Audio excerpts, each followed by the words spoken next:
నిత్యం అంటే నిత్య జీవితంలో భగవద్గీతకు అందరికీ స్వాగతం, సుస్వాగతం.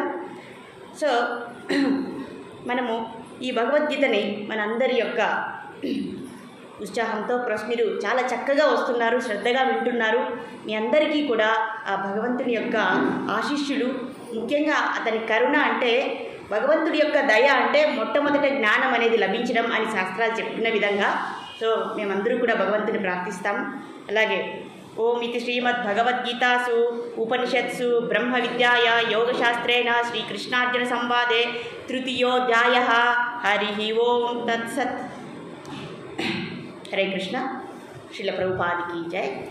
సో మనము తృతీయ అధ్యాయంలోకి చక్కగా విజయవంతంగా మనము దగ్గరికి అర్థం చేసుకునేంత శక్తి సామర్థ్యాన్ని భగవంతుడు అలాగే మన అందరి భక్తులు కూడా మనకు కల్పిస్తున్నారు. అందరికీ కృతజ్ఞతలు. ఇప్పుడు తృతీయ అధ్యాయంలో కర్మయోగంలో అంటే రెండవ అధ్యాయంలో మనకు కొద్దిగా జ్ఞానాన్ని బోధించారు భగవంతుడు. ఇప్పుడు ఎందుకు కర్మని బోధిస్తున్నారంటే కర్మ అంటే ప్రతి పని చేయడానికి కూడా జ్ఞానం అనేది అవసరం కాబట్టి మనకి రెండవ అధ్యాయంలో కొద్దిగా జ్ఞానాన్ని ఎంత అవసరమో అంత జ్ఞానాన్ని బోధించారు. ఇప్పుడు ఆ కర్మను చేయడానికి అంటే మనకు అనుభవం ద్వారా కూడా మనకు జ్ఞానం వస్తుంది కాబట్టి ఆ కర్మను చేయడానికి కావాల్సినటువంటి జ్ఞానాన్ని అందించారు. ఇప్పుడు ఆ జ్ఞానం సహాయంతో మనము కర్మను చేయడానికి సిద్ధమయ్యే విధంగా భగవంతుడు మనల్ని తయారు చేస్తూ ఉన్నారు. అందులో భాగంగా మనం 1-2 శ్లోకాలని మనం చర్చించుకున్నారు. భగవంతుడు చెప్తున్నారు, మనం వింటూ ఉన్నాము. రెండవ శ్లోకం 1-2 అయిపోయాయి. ఇప్పుడు మూడవ శ్లోకంలో భగవంతుడే స్వయంగా మాట్లాడుతున్నారు. ఎందుకంటే 1-2 శ్లోకాలలో అర్జునుడు అడిగినటువంటి ప్రశ్నలు అంటే అతనికి కలిగిన సందేహాన్ని 2 శ్లోకాలలో అడిగారు. ఇప్పుడు వాటికి సవివరణంగా భగవంతుడు ఏమి వివరణ ఇస్తున్నారో అతని యొక్క మాటలోనే మనం చూస్తాము. శ్రీ భగవాను వాచ. చాలా అదృష్టం అండి. ఇప్పుడు భగవంతుడు మనతో మాట్లాడుతున్నారంటే ఇప్పుడు అర్జునుడితో అక్కడ మాట్లాడుతున్నారు. ఇప్పుడు ఆ మాట్లాడడం మనం కూడా వింటున్నాము అంటే భగవంతుడు మనతో కూడా మాట్లాడుతున్నట్లే అని మనం అర్థం చేసుకోవాలి. ఆ అనుభవంలోనికి మనందరూ రావాలి. ఇది చాలా చాలా అదృష్టమైందండి. ఎప్పుడైనా సరే శ్రీ భగవాను వాచ అన్నారు అంటే మనం ఎంత ఉలిక్కి పడి లేయాలి అంటే ఎంతో ఉత్సాహంలో ఉండాలి. ఆ భగవంతుడు మాట్లాడే వాణిని మనం అనుభవించాలి. అది ఎంతో ఆనందదాయకం. ఎందుకంటే ఎంతోమంది ఋషులు సిద్ధపురుషులందరూ లక్షల కోట్ల సంవత్సరాలు తపస్సులు చేసినా కూడా అందనటువంటి ఫలితము ఆ అర్హత మనకు ఉంది కాబట్టే భగవంతుడు మనకి ఇస్తూ ఉన్నారు ఇలాంటి భక్తుల సహాయంతో. కాబట్టి మనం దాన్ని తప్పకుండా ఆనందాన్ని అనుభవించాలి. భగవాను వాచ అంటూనే మన హృదయంలో చాలా చాలా సంతోషం అనేది ఉప్పొంగుతుంది అని నేను భావిస్తున్నాము అందరికీ కూడా. సో ఇక్కడ చెప్తున్నారు భగవానుడు శ్రీ భగవాను వాచ లోకేస్మిన్ ద్విధా నిష్ఠ పురా ప్రోక్త మయా నఘ జ్ఞానయోగేన సాంఖ్యానాం కర్మయోగేన యోగినాం. చాలా ముఖ్యమైన శ్లోకం అండి ఇది కర్మయోగంలో. ఎందుకంటే మనం అందరూ కూడా కర్మయోగం కిందికే వస్తామని ఇప్పుడు మనకు చెప్పారు. అర్జునుడు అడిగారు జ్ఞానయోగం గొప్పదా కర్మయోగం గొప్పదా? మీరు ఇటు అటుగా చెప్తూ ఉన్నారు. నా యోగ్యతకి నాకు కొంచెం మాత్రమే తెలివి ఉందండి. మీరు చెప్పేశారు 2 సెంటెన్స్లు ఎలా బొరుగులు కారాలు 2 ఎలా కలిపితే ఎలా కలిసిపోయాయో ఇదా అదా అని నాకు లేదా పాలు నీళ్ళలాగా కలిసిపోయాయి అంటే మీరు చాలా చక్కగా చెప్పారు. చాలా వివరంగా చాలా జాగ్రత్తగా మీరు చెప్పారు. కానీ నా బుద్ధికి నా యోగ్యతకి ఇది ఎలా అనిపిస్తుందంటే సందేహంగా అనిపిస్తుంది. నాకు ఇది ముఖ్యమైందా అది ముఖ్యమా? నాకు ఆ సందేహానికి అంటే ఇక్కడ ఎప్పుడు కూడా శిష్యుడు గురువుని అధిక్షేపించేలాగా ఉండకూడదు. అంటే తెలుసుకోవాలనేటువంటి తపనతో అడుగుతున్నారు. అర్జునుడు ఎంతో ఎంతో వినయంగా అడుగుతున్నారండి. కాబట్టి ఎప్పుడు కూడా ఆచార్యులను ఇక్కడ జగద్గురుగానే వచ్చేసారు పరమాత్మ. కాబట్టి అర్జునుడి యొక్క మనసు ఎలా ఉంది? పరమాత్మని ఏ విధంగా బాధ పెట్టకుండా సున్నితంగా తన సందేహాన్ని లేదా ప్రశ్నలను సందిగ్ధం చేసేటప్పుడు ఎలా చేయాలి? సున్నితంగా పరమాత్మ ముందర ఉంచాలి. అలాగే మన గురువులు ఆచార్యులతో కూడా మనము ఎటువంటి నెగిటివ్ భావన లేకుండా వినయంగా మనము ఆ ప్రశ్నలను సంధించాలి అని ఇక్కడ మనకు ప్రథమ శిష్యుడి యొక్క లక్షణం అని నేర్పిస్తున్నారు. ఇక్కడ శిష్యుడి యొక్క లక్షణం కూడా చెప్పిస్తున్నారండి. మళ్ళీ ప్రత్యేకంగా చెప్పవలసిన అవసరం లేదు. శిష్యుడు ఎలా ఉండాలంటే ఆచార్యుల దగ్గర తను తెలుసుకోవాలని తాపత్రయం ఉండాలి, అలాగే వినయంగా ఉండాలి, అలాగే జాగ్రత్తగా ఆ ప్రశ్నని భగవంతుడి దగ్గర ఉంచాలి లేదా గురువు దగ్గర ఉంచాలి అనేది మంచి శిష్యుడి యొక్క లేదా ఉత్తమ శిష్యుడి యొక్క ప్రధాన లక్షణం అన్నారు. సో ఇలా అడగడం వల్ల పరమాత్మకి చాలా సంతోషం వేసిందండి. ఎంత చక్కగా అడుగుతున్నారు ఈ సాధకుడు అంటే, చాలామంది నాకు అన్నీ తెలుసు అనే భావంతో కాకుండా, అయ్యా నాకేం తెలియట్లేదు, నాకు అంత బుద్ధి లేదు, అంటే నాకు అంత తెలివి లేదు, అంత యోగ్యత లేదు, మీరే నాకు అర్థమయ్యేలాగా చెప్పచ్చు. చూడండి ఎంత వినయం చూడండి అర్జునుడికి. అందుకు పరమాత్మ చాలా సంతోషించి అలాంటి సాధకులని పరమాత్మ ఇప్పుడు కూడా ప్రోత్సహిస్తారు. కాబట్టి ఇక్కడ అడుగుతూ ఉన్నారు, జ్ఞానయోగం గొప్పదా కర్మయోగం గొప్పదా? ఇదే చర్చ జరుగుతుందండి పరమాత్మకి అర్జునుడికి లేదా గురువుకి శిష్యుడికి మధ్య జరుగుతూ ఉంది. ఇక్కడ అంటున్నారండి, లోకేస్మిన్ ద్విధానిష్ట పురా ప్రోక్త మయానఘ. అనఘా ఇక్కడ గుర్తుపెట్టుకోవాలి. అనఘ అనే పదం ఏంటి, పురా అనే పదం ఏంటి, అలాగే లోకేస్మిన్ అనే పదము ద్విధ. ప్రతి పదము వెరీ వెరీ సిగ్నిఫికెంట్, చాలా చాలా ముఖ్యమైనదండి. ఇది మేము చదువుతూనే ఉన్నాం. ఇంకా దాని మీద ఇంకా ప్రావీణ్యం సంపాదించాలని ఏదో చిన్న ప్రయత్నం చేస్తూ ఉన్నాము.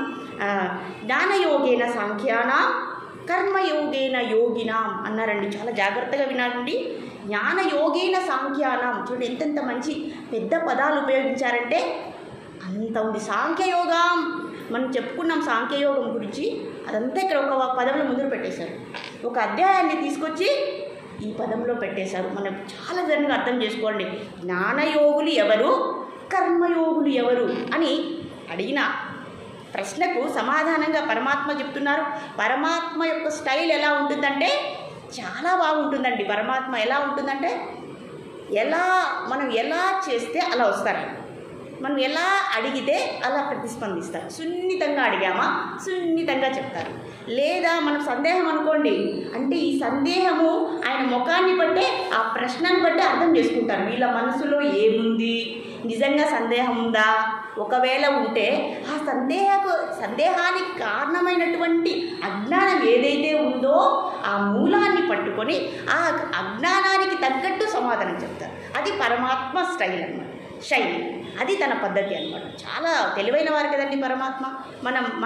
మన మాటను బట్టి ఆయన చెప్పేస్తారు, మన ప్రశ్నను బట్టి ఆయన చెప్పేస్తారు, అలాగే మన లోపల ఏముందో కూడా ఆయన చెప్పేస్తారు. ఎందుకంటే లోపల బయట ఆయనే ఉన్నారు, అలాగే బయట కూడా ఉన్నారు, అర్జునుడి ముందర మన ముందర కూడా ఉన్నారు.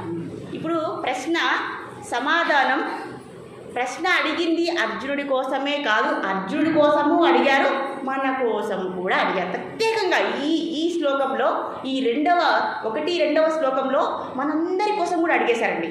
ఇంతకుముందు అర్జునుడి నిమిత్తంగా పెట్టుకొని అన్నారు, కానీ ఇప్పుడు మన కోసం కూడా చెప్తున్నారు. ఇద్దరిని పెట్టేసుకున్నారు. చాలా చక్కగా వినాలి, చాలా చక్కగా వినాలి.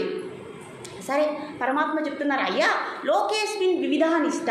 వివిధ అంటే 2, ద్వి అంటే 2. అయ్యా నేను ఎప్పటి నుంచి అంటే సృష్టి ప్రారంభించినప్పటి నుంచి, పురా అంటే ఎప్పుడైతే సృష్టి మొదలైందో అప్పటి నుంచి కూడా చెప్తూ వస్తున్నానయ్యా ఇదే సమాధానం. ఏమని చెప్పాను? 2 నిష్టలు ఉన్నాయి, 2 మార్గాలు ఉన్నాయి, అలాగే 2 వర్గాలు ఉన్నాయి. సృష్టి మొదలైనప్పటి నుంచి కూడా, జీవరాశులు మొదలైనప్పటి నుంచి కూడా నేను అంటే జనాలను లేదా మనుష్యులను 2 వర్గాలుగా విభజించాను. వారెవరో తెలుసా? కొందరు జ్ఞానయోగులు, ఇంకొకరు కర్మయోగులు. మరి జ్ఞానయోగులు అని ఎవరిని అంటూ ఉన్నారంటే, ఎవరైతే తత్వజ్ఞానం వైపు ఉన్నారో వాళ్ళకు అర్హత ఉండాలి. అర్హత కలిగి, యోగ్యత కలిగి, మాకు తత్వజ్ఞానమే కావాలి, అదే మా లక్ష్యం అని ఎవరైతే ధార్మికంగా నిష్టంగా దాని మీదే ఉండి ఎటువంటి కర్మని ఆచరించకుండా వాళ్ళు ధ్యానం ద్వారానే, అష్టాంగ యోగం ద్వారానే వాళ్ళు ఎవరైతే ఆ సిద్ధిని సాధించుకున్నారో వాళ్ళనే జ్ఞానయోగులు అంటారు. ఇక్కడ జ్ఞాన యోగులు అంటే కూడా చెప్పేస్తారండి. లేకపోతే నాలాంటి వాళ్ళు ఏమనుకుంటామో నేను జ్ఞానయోగి అని అనుకుంటాము, కానీ భగవంతుడు అక్కడ చెప్పేస్తారు, ఎవరు జ్ఞానయోగిలో కూడా చెప్పేస్తారు. మన మనసుకి మనం అనుకుంటాం, మాకు తెలుసు కాబట్టి నేనైతే అనుకున్నానండి, అందుకనే చెప్తున్నాను.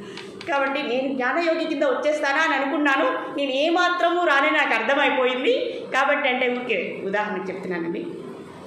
సరే, మరి ఎవరికైతే అర్హత లేదో, లేదా ఎవరికైతే మాకు అర్హత ఏమి వద్దండి, మేము అర్హత కావాలని లేదు, అర్హత సంపాదించుకోవాలని లేదు, అలాంటి వారికి కర్మయోగము, ఇంకా మిగతా అందరికీ కూడా కర్మయోగమే అన్నారు. మరి ఈ జ్ఞానయోగులు ఎవరయ్యా అంటే బ్రహ్మ మానస పుత్రులైనటువంటి చతుష్కుమారులు అయినటువంటి సనక సనాతన సనందన సనత్ అనేటువంటి 4 కుమారులు బ్రహ్మదేవుడి యొక్క పుత్రులైన బ్రహ్మ మానస పుత్రులైనటువంటి వారే జ్ఞానయోగులు అని చెప్పేశారు.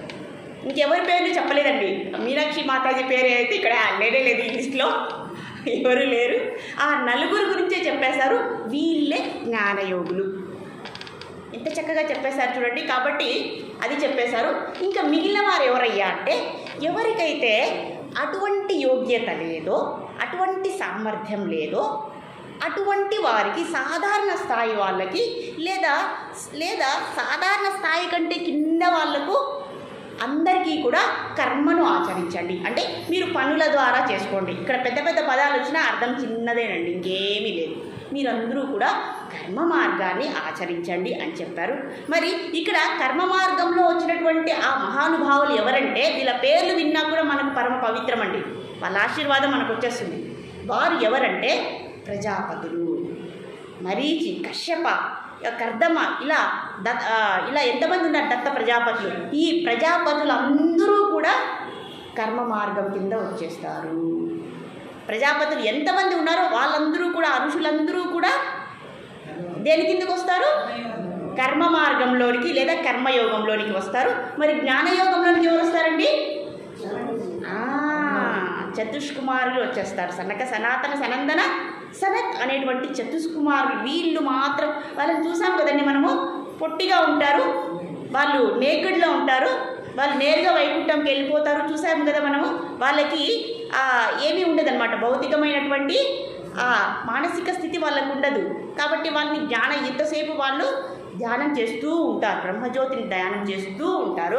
అటువంటి వాళ్ళందరూ కూడా జ్ఞాన మార్గంలో ఉన్నారు. వాళ్ళ తత్వజ్ఞానాన్ని పొందిన వారు ఎటువంటి కర్మలకు, ఎటువంటి ప్రాపంచిక విషయాలకు లోను కానటువంటి వాళ్ళనే తత్వవేత్తలు లేదా జ్ఞానయోగులు అంటారు అని మనం అనుకున్నాం కదండి. యోగం ప్రతిదానికి జ్ఞానం పక్కన యోగం అనేది యాడ్ చేస్తూ ఉన్నాం.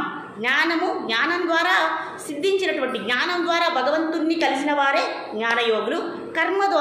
కర్మ ద్వారా సత్కర్మల ద్వారా భగవంతుణ్ణి అయితే ఎవరైతే చేరుతారో వాళ్ళందరినీ కూడా కర్మయోగులు అనేసాము. కాబట్టి మనం దేని కింద వస్తామో మనం కూడా ఏం చేయాలి?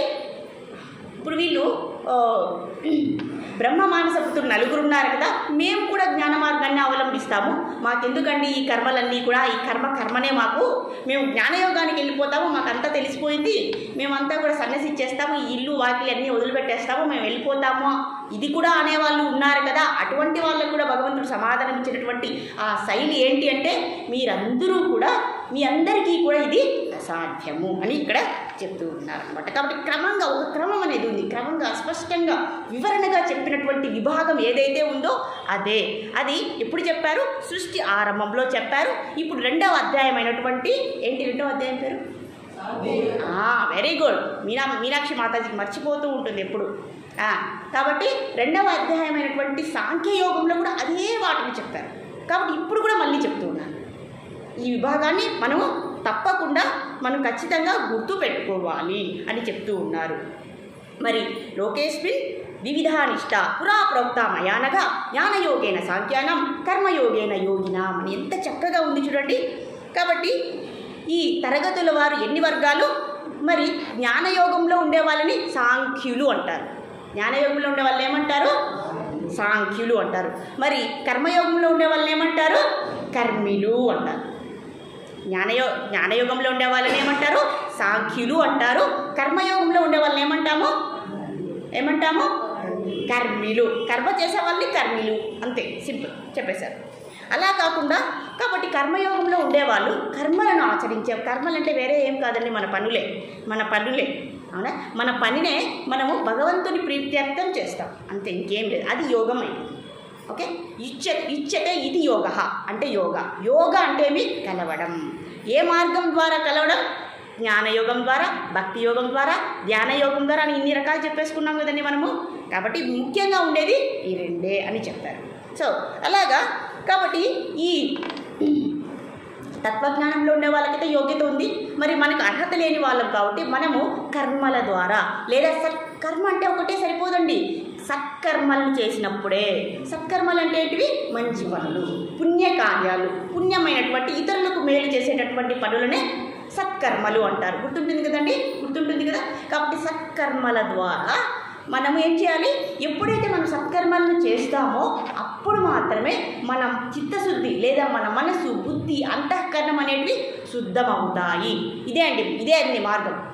కర్మ మార్గంలో ఏ పనైనా చేయండి, ఏ పనైనా సరే మన మనసుని శుద్ధి చేసే విధంగా ఉండాలి. నిన్న చెప్పిన విధంగా ఏదో నేను ఒక పుణ్యం చేశాను, ఒక దానం చేశాను, దాని నుంచి ఏమీ ఆశించకుండా నిష్కామ కర్మ యోగంలో మనం చేస్తే, దాని మీద ఎటువంటి ఆసక్తి లేకపోతే దాన్నే సత్కర్మాచరణ అంటాం. అలాగే రాగద్వేషాలు లేకుండా ఎటువంటి పనినైనా మనము చేయాలి, దీన్నే సత్కర్మాచరణ అంటారు. ఎవరైతే సత్కర్మాచరణ చేస్తారో వాళ్లకు మాత్రమే మనసు అనేది శుద్ధం. మన మనసు అనుకుంటే మనసు, హృదయం అనుకుంటే హృదయము, చిత్తశుద్ధి అంటే చిత్తశుద్ధి, లేదా అంతఃకరణ అంటే అంతఃకరణ. ఇవన్నీ ఒకటే అండి. మనం అనుకుంటాం మనసు వేరే, హృదయం వేరే, బుద్ధి వేరే, చిత్తం వేరే, ఇలా అన్నీ అనుకున్నా కూడా ఈ కంటెక్స్ట్లో, ఈ సందర్భంలో ఒకటే. కాబట్టి ఎప్పుడైనా మనం పుణ్యకార్యం చేస్తే ఏమనుకోవాలి? దాని నుంచి మనకు మంచి వద్దు, దాని నుంచి మనకు చెడు వద్దు, లాభము వద్దు, నష్టము వద్దు. ఈ రెండు నాకు వద్దు. నేను చేసేది భగవంతుడి కోసమే. భగవంతుడు ఆనందంగా ఉండాలి, నా బిడ్డ బాగుండాలి, నా బిడ్డ చాలా సంతోషంగా ఉండాలని నేను పాయసం చేశాను అనుకోండి, అప్పుడు నేనేమన్నా ఆశిస్తానా? నా బిడ్డ నాకేమన్నా ఇస్తాడా? ఆశిస్తామా? తల్లి బిడ్డ నుంచి ఏమన్నా ఆశిస్తుందా? ఏమీ ఆశించదు. అలాగే మనం చేసే పనులన్నీ కూడా పరమాత్మను సంతోషపెట్టే విధంగా ఉండాలి. కానీ ఎటువంటి మనకు ప్రశంస, అభినందన లేదా నింద మనకేమీ అవసరం లేదు. అలాంటి పద్ధతినే సత్కర్మలు. కాబట్టి ఇప్పటి నుంచి మనం గుర్తుపెట్టుకున్నామా? ఏ పని చేసినా కూడా మనం ఏం చేయాలి? దాని మీద మనము ఏ ఆశ పెట్టుకోకూడదు. ఇదేంటి మాతాజీ ఇలా చెప్పేస్తే మేము ఎందుకు కష్టపడి, మరి మనకి ఏ ఆశ పెట్టుకోవద్దు అంటే మనలో ఆశ ఎలా ఉంటుంది, ఎలా పని చేయాలని బలంగా ఎలా కోరిక మనకు ఉద్భవిస్తుంది అని ప్రశ్న వస్తుందా మనకి? ఇప్పుడు ఏదైనా పని చేశాను అనుకోండి, మనం ఎవరైనా అభినందించకపోతే మనం ఏమనుకుంటాము? నన్ను ఎవరు గుర్తించలేదు అనుకుంటామా లేదండి? కానీ మనకి ఇప్పుడు రాకపోవచ్చు, కానీ నిదానంగా తప్పకుండా వస్తుంది. ఎవరైతే భగవంతుని కైంకర్యార్థం అంటే భగవంతుని కోసం చేస్తారో వాళ్ళకు తప్పకుండా ఫలితం వస్తుంది. కానీ ఆ ఫలితం కోసం మనము చేయకూడదు. ఒక మాల తయారు చేశాను నేను, ఇప్పుడు మనము దేవుడికి వేసేసాను, వెంటనే నాకు దేవుడు ఏం చెప్పలేదే, మాల బాగుందా, మాల బాగలేదా, నాకు ఏమి ఇవ్వలేదే, నేనేం చేయాలని మనం దిగులు పడకూడదు. తప్పకుండా ఫలితం ఇస్తాడు భగవంతుడు. ఎవరిచ్చినా ఇవ్వకపోయినా భగవంతుడు తప్పకుండా ఇస్తాడండి. మనం ఆశించిన దానికంటే ఇంకా ఎక్కువ లాభాన్ని మనకు ఇస్తాడు అని ఇక్కడ చెప్తూ ఉన్నారనమాట. సరే, మరి ఎందుకు మనము జ్ఞానయోగంలోకి ఎందుకు వెళ్ళకూడదు? సనాతన వీరి చతుష్కుమారులే వెళ్ళాలా, మనం వెళ్ళకూడదా? మనం ఎందుకు వెళ్ళకూడదు అని వాళ్ళ మీద పోటీ వేసామనుకోండి, అది ఎలా అవుతుందంటే పులిని చూసి నక్క వాత పెట్టుకుంది. ఓ రోజు నక్క అనుకునిందంటండి, ఈ పులిని చూసి అందరూ ఏం భయపడతారు, ఆ పులి చాలా పెద్ద పెద్ద రాజు అయిపోయింది అడవిలో అని నక్క చాలా బాధపడిందంటండి. ఒకరోజు ఏం చేసింది, తన స్నేహితుడి సహాయంతో ఆ చార్లు ఎలా ఉన్నాయో పులికి అంతే డైమెన్షన్స్లో, అంతే కొలతలతో అది కూడా వాతలు పెట్టించుకునేది అనమాట. ఆ తర్వాత ఏమవుతుందండి, ఆ వాతలు ఏమవుతుంది వాతలు పెట్టించుకుంటే? కాబట్టి మనము వాళ్ళ మీద పోటీ చేస్తే ఏమవుతుంది, అలా అవుతుంది. కాబట్టి అయ్యా మనం ఇది కొంచెం సాధారణ స్థాయి, ఈ సాధారణ స్థాయిని మనం అనుభవం పొందిన తర్వాత మనం కూడా పై స్థాయికి వెళ్ళొచ్చండి, వెళ్ళకూడదని కాదు. కానీ మొదటగా మనము కర్మయోగాన్ని ఆచరిద్దాం, మన పనుల ద్వారా మన మనసుని శుద్ధి చేసుకుందాము, ఆ స్థాయి నుంచి మనము పై స్థాయికి వెళ్దాము. ఇది ఎలా ఉందంటే, ఒకేసారి మనం బైక్ నడిపేయాలంటే నడిపేస్తామా? చిన్నపిల్లవాడు నడుపుతామండి, ఎక్కితే ఏమవుతుంది, పడిపోతారు. మళ్ళీ ఏం చేయాలి? చిన్న సైకిల్ నుంచి మొదలు పెట్టాలి కదండి. చిన్న సైకిల్, ఇంకొంచెం పెద్ద సైకిల్, ఆ తర్వాత మోటార్ బైక్. ఇలా నడపచ్చా? లేదా ఒకేసారి మోటార్ బైక్ నడిపేద్దామా? ఒకేసారి పడవ నడిపేద్దామా? ఒకేసారి మనము నదిలో దూకేద్దామా? నాకు ఈత వచ్చు అని సముద్రం దూకేస్తామా? ఈత అంటే నాకు ఇష్టం, నదిలో పడిపోయాను అనుకోండి, ఏమవుతాను? అదే అవుతుందండి. కాబట్టి ఏం చేయాలి? చిన్న చిన్న కాలువల్లో మనము సాధన చేయాలి. ఆ తర్వాత నదిలో దూకినా కూడా ఏమి అవ్వదు. ఇది కూడా అలాగే. కాబట్టి ఈ కర్మయోగంలో ఈ కర్మ దారిలో మనం సాధన చేయాలి అని చెప్తూ ఉన్నారనమాట. కాబట్టి మనం సాధారణ స్థాయి నుంచి పై స్థాయికి వెళ్ళాలి. ఎప్పుడు కూడా మన మెట్లు ఎలా ఉంటాయండి? ఇంట్లో కింద నుంచి పైకి ఉంటాయి, ఒకేసారి పై నుంచి కిందికి ఉంటాయా? మనం కింద నుంచే అండి కదండి ఇంట్లో పైకి ఎక్కుతామో, అదే చెప్తూ ఉన్నారు ఇక్కడ. అలాగే మరి మనం పరమాత్మను ప్రశ్న అడగవచ్చు, అయ్యా మరి మేము కింద స్థాయి నుంచి పై స్థాయికి ఎప్పుడు పోతాము? వాళ్ళేమో వెళ్ళిపోయారు, మా పక్కింటి ఆవిడ శాంతమేమో వెళ్ళిపోయింది, నేను ఎప్పుడు వెళ్ళిపోవాలి పై స్థాయికి అని అలాంటి వాడు బాధపడ్డాడటండి. అప్పుడు భగవంతుడు ఒక చక్కని ఉదాహరణ చెప్పారు. ఇక్కడ మా గురూజీ చెప్పారు చక్కని ఉదాహరణ. ఆయనకి నా పాదాభివందనాలు.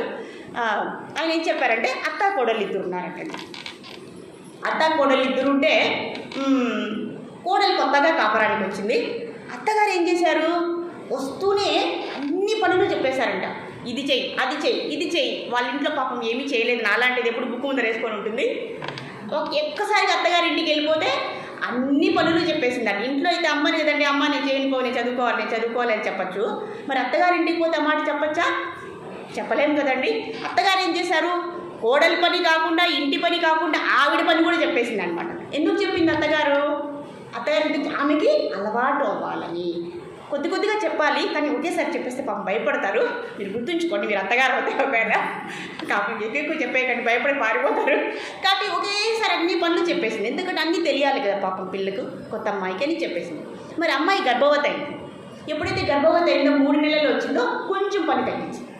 6 నెలలు వచ్చింది, ఇంకా కొంచెం పని తగ్గించింది. 9 నెలలు వచ్చింది, ఇంకా తగ్గించేసింది. ఎప్పుడైతే బిడ్డ పుట్టాడో, అమ్మ నువ్వు ఇంటి పని ఏమీ చేయకు, హాయిగా కూర్చో, నేను చేసి పెడతాను నీకు. ఇప్పుడు నా టైం వచ్చింది, నీ టైం వచ్చింది, నువ్వు హాయిగా నేను పాయసం చేసి పెడతాను, మన శాంతమ్మలాగా అందమ్మ గారిలాగా నీకు సుగుంటలు చేసి పెడతా, వడలు చేసి పెడతా, హాయిగా తిని పిల్లోని చూసుకోమ్మా అని చెప్పిందట. ఇప్పుడు కొత్తగా చెప్పినప్పుడు ఆ కోడలు గారు ఏం చేయాలి? బాధపడింది. ఇప్పుడు కూర్చోమన్నప్పుడు ఏం చేసింది ఆ కోడలు గారు? ఏమని ఆలోచించాలి? అప్పుడు ముందు తిట్టుకొని ఉంటుంది, అత్త ఏందబ్బా మాకు అన్ని పనులు చెప్పేస్తుంది, నాకేమో రాదు, నేను ఎలా చేయాలో తెలియదు అని బాధపడిందట. కానీ ఎప్పుడైతే కూర్చోమని చెప్పిందో అప్పుడు ఏమనుకునింది కోడలు గారు? ఇక్కడ కోడలు గారు ఉంటారు, అదే సంతోషపడతారు, చాలా సంతోషపడిందంట. అప్పుడు అనిపించిందంట కోడలికి, అబ్బా మా అత్తగారు ఎంత మంచి వాళ్ళు, అనవసరంగా తిట్టుకున్నాను నేను.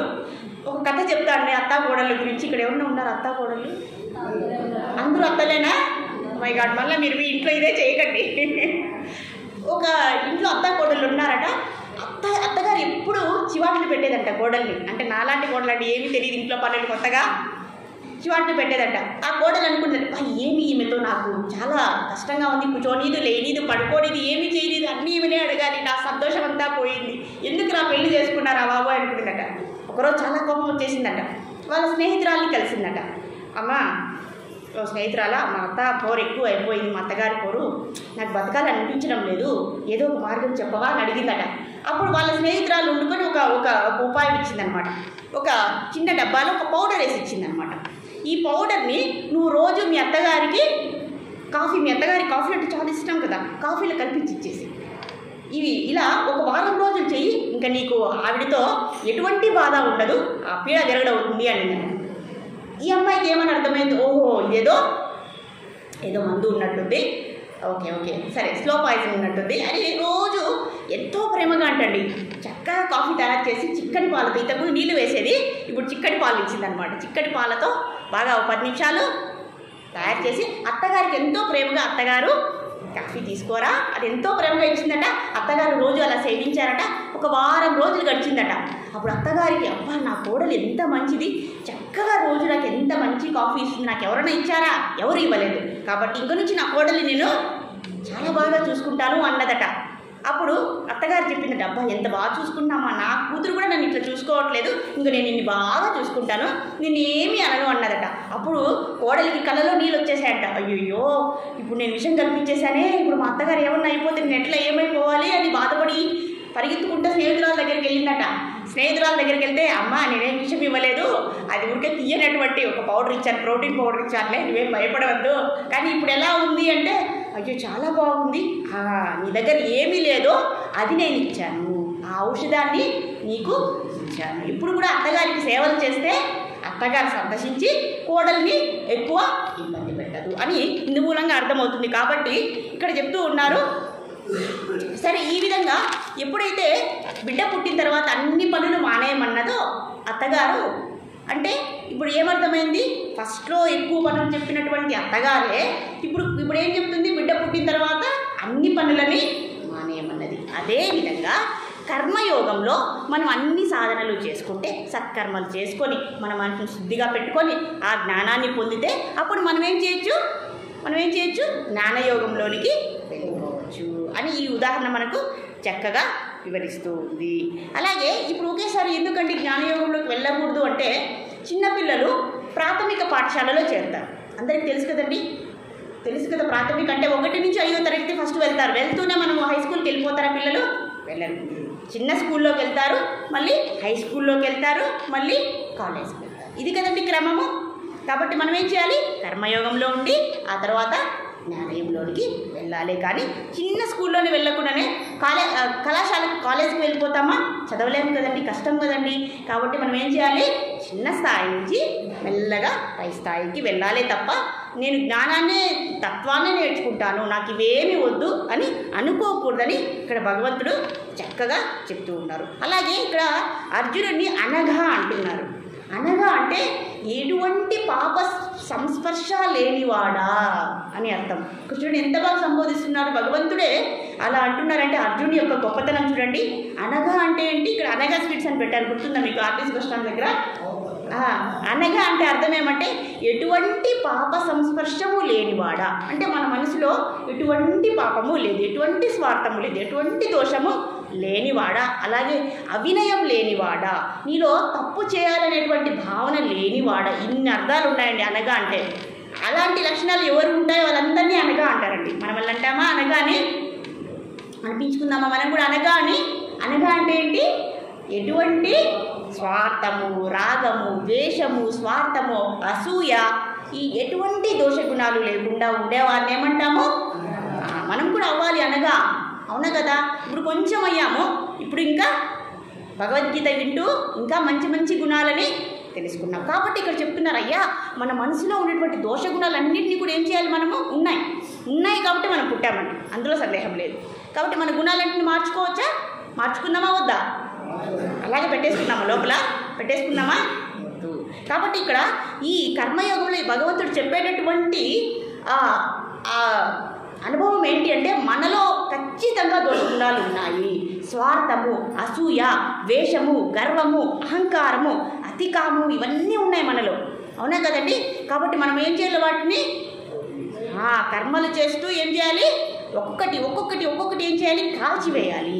వాటిని ఏం చేయాలి, మన ఇంట్లో అంతా చెత్త ఉందండి, మనం ఏం చేయాలి, మురికి నీరంతా వచ్చేసింది, వర్షం పడింది, బురద నీరంతా ఇంట్లోకి వచ్చేసింది, మనం ఏం చేయాలండి, ఏం చేయాలి, ఎట్లా ఊడుస్తాము, ఎలా ఊడుస్తాము, నీళ్లు పోస్తాం. మళ్ళీ ఎలా ఊడుస్తాము, చీపురు తీసుకొని మరీ ఊడుస్తాం, అవునా కదండి? మామూలుగా పోతుందండి ఆ మురికి పోదు. ఏం చేయాలి, నీళ్లు పోసి చీపురుతో ఎలా రుద్ది మనం బయటికి పంపిస్తామో అలాగే మన హృదయాన్ని కూడా అలాగే శుభ్రం చేయాలి, అవునా కదండి?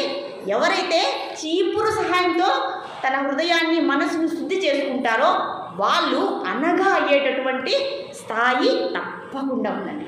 అర్థమవుతుంది కదండి? చాలా చాలా ఇంపార్టెంట్ అండి. ఎందుకంటే అంతఃకరణ శుద్ధి జరుగుతుంది ఇక్కడ. భగవంతుడి యొక్క ప్రయత్నం ఏంటి తెలుసా? ఈ 1 నుంచి 6 అధ్యాయాల్లో మనందరినీ కూడా, మన మనసుని పరిశుద్ధంగా మార్చేస్తారు. అందరినీ కూడా అర్జునులాగా మార్చేస్తారు. అందరినీ కూడా అనగా అనే పేరుతో పిలుస్తారా వద్దా? మీరేం మాట్లాడరా? చీపురు అంటే ఏంటి? జ్ఞానం అనే చీపురుతో ఏం చేయాలి, మనము ఊడ్చి బయటికి పారేయాలి. మన మనసులో ఎటువంటి దుర్గుణము ఉండకూడదు, అవునా కదండి? ప్రయత్నం చేద్దాం వద్దా? ఇక్కడ ఇంట్లో ఎవరండి చీపురుతో బయటకు ఊడ్చేవాళ్ళు? అందరము ఊడ్చుతాము. మరి ఇల్లును ఊడ్చినప్పుడు మన మనసును ఊడ్చుకోమండి, అవునా కదా? ఆ మలినమే మన జన్మకు కారణము. అందరూ అంటారు, అయ్యా నేను ఎందుకు జన్మించినానో ఏమో అంటారే, దానికి కారణం ఇదే.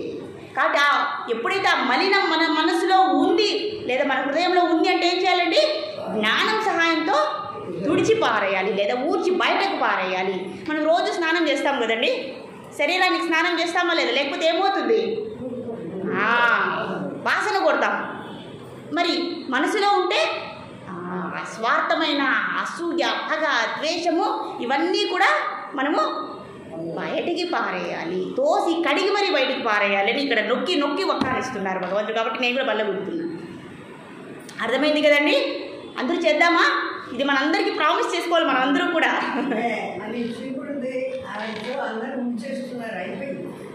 ఊడ్చేసారు, అయిపోయిందా? ఇంకొకటి మలినాలు అంటే గుర్తొచ్చింది. ఇవి ఇప్పుడు మంచిగా ఇస్తున్నామండి మనమందరూ కూడా. మంచి విషయం అమ్మగారు గుర్తు చేశారు, అందుకే అమ్మగారు ఉండాలి, నాకు ఉండాలి. ఏంటంటే మనము ఈ జన్మలో చేసినవి కాదు, జన్మార్జిత మలినాలు ఉన్నాయి. ఇప్పుడు ఇవి సరిపోయినాయి. ముందు జన్మల్లో వాడి కథ ఎవరు చెప్తారు? ఆ అకౌంట్ లెక్క తెచ్చాలంట కదా. లేదు లేదు లేదు లేదు లేదు లేదు సరే, అలానే అనుకుందాం. ఏమైనా ఒకవేళ ఉంటే కడిగి పారేద్దాము అని చెప్తున్నాం. సరే, ఆ ప్రస్తావనకు వచ్చేసాము. మరి సరే, ఎవరైతే జ్ఞాన మార్గంలో ఉన్నారో వాళ్ళకి ఒక స్థితి ఏర్పడుతుందంట. అదేంటి అంటే నైష్కర్మ్య స్థితి. అంటే ఏంటంటే వాళ్ళకు కర్మ దోషాలు అనేటివి అంటుకోవు. ఎవరైతే జ్ఞానయోగులు ఉన్నారో, తత్వజ్ఞానాన్ని ఎవరైతే సంపాదించారో వాళ్ళు చేరేటటువంటి స్థితి నైష్కర్మ్య స్థితి. చాలా చాలా ముఖ్యమైన పదం అండి. ఈ నైష్కర్మ్య స్థితి చేరారంటే వాళ్ళకి ఎటువంటి కర్మబంధనము ఉండదు. అంటే పుణ్యం ఉండదు, పాపం ఉండదు, ఏవి ఉండవు. ఎవరికి? ఈ జ్ఞానులకు, అంటే చతుష్కుమారులకు. కాబట్టి మనం కూడా ట్రై చేద్దాం దీన్ని. కాబట్టి అలాంటి స్థితి రావాలి కదండి. మరి అలాంటి స్థితి రావాలంటే ఏం చేయాలి? మనము సత్కర్మలని చేసుకుంటూ పోతూ ఉండాలి. మన సత్కర్మల ద్వారానే మనం బయటకు వెళ్ళిపోతాం. అవునా కదండి? సత్కర్మల ద్వారా మనుషుని శుద్ధి చేసుకుంటూ సమాధి స్థితిలో ఉండి ఆ కర్మను ఆచరించి ఆ బ్రాహ్మీ స్థితిలోకి వచ్చి, ఆ బ్రాహ్మీ స్థితి నుంచి నిష్కర్మ స్థితికి వచ్చి, ఆ స్థితి నుంచి మనం పరమాత్మ ధ్యానం చేస్తే తప్పకుండా ఎటువంటి మలినం లేకపోతే, ఎటువంటి రాగదోషాలు లేకపోతే తప్పకుండా భగవత్ సాక్షాత్కారం తప్పకుండా కలుగుతుంది. ఇందులో సందేహమే లేదు, అతిశయోక్తే లేదు అంటున్నారు. కాబట్టి ఏం చేయాలి? ఎటువంటి మలినాన్ని మనము ఎవరి మీద మన కోపం వస్తుందా? దేని మీద ఆశ అవుతుందా? ఎటువంటి మన కామ క్రోధాలు మన దగ్గర ఉన్నాయా? అసూయలు ఉన్నాయా? స్వార్థం ఉన్నాయా? దీనికే లక్షణము. జ్వరం యొక్క లక్షణం ఏంటి? వేడి అవ్వడం.